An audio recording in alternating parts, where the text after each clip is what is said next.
సరైన ఇంటికి సరైన సిమెంట్ ఎంతో ముఖ్యం. విచక్షణతో ఆలోచించండి. రైట్ సిమెంట్ ని ఎంచుకోండి. KCP cement, building the nation since 1958. KCP cement, the right choice.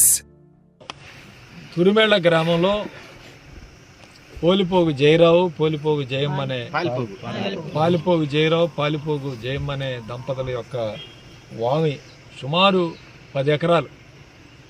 ఈ యొక్క గేదెలకి పశువులకి మేత వేసే వామి వరిగడ్డి 10 ఎకరాలంటే సుమారు ₹1,00,000 విలువ చేసే వరిగడ్డి వాముని నిన్న రాత్రి కావాలని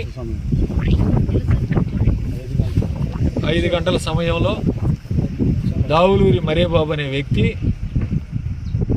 నిప్పు పెట్టి ఇది కాలిందా లేదా అని ఇక్కడే ఉండి సగం తగలబడిన దాకా కూడా ఆయన చూస్తూ మళ్ళీ ఎవరన్నా వస్తారు పెద్ద వెళ్ళి ఆర్పుదామంటే నిన్ను కూడా మంటల్లో నెట్టేస్తాను ఆపితే అని చెప్పి బెదిరించి దగ్గరుండి వామి తగలబడిన దాకా కూడా ఈరోజు చూస్తూ ఈ విధంగా ఈరోజు చేయటం చాలా అన్యాయం.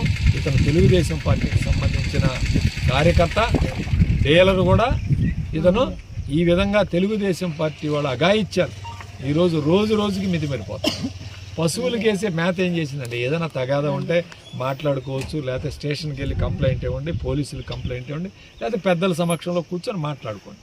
అంతేగాని అన్యం పుణ్యం ఎరగని పశువులకి వేసే మేతని తగలబెట్టే కార్యక్రమం అంటే ఎంత దుర్మార్గపు ఆలోచన ఈరోజు ఆలోచన చేయాలా? ఇలాంటి దుర్మార్గ పనులు చేసే వాళ్ళని కఠినంగా శిక్షించే కార్యక్రమం చేయాలి.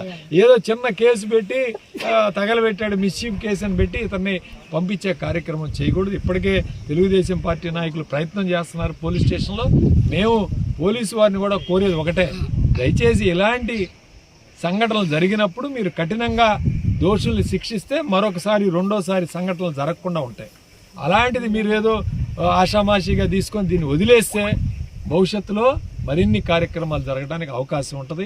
ఖచ్చితంగా ఒకటే చెప్తా ఉన్నాం, వైఎస్ఆర్ కాంగ్రెస్ పార్టీ ఎక్కడా కూడా తప్పు చేసిన వాళ్ళని ఎవరిని కూడా వదిలిపెట్టాం.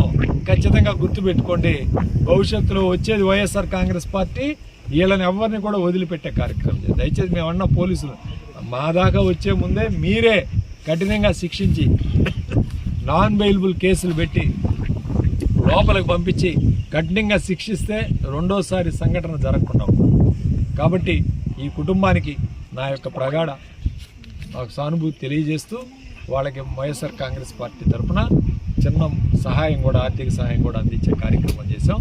ఖచ్చితంగా భవిష్యత్తులో ఇవన్నీ కూడా గుర్తుపెట్టుకొని మరి ఈ కుటుంబానికి న్యాయం జరిగేంత వరకు కూడా వైఎస్ఆర్ కాంగ్రెస్ పార్టీ అండగా ఉంటుంది, ముందుకు వెళ్తుందని చెప్పి తెలియజేస్తాం.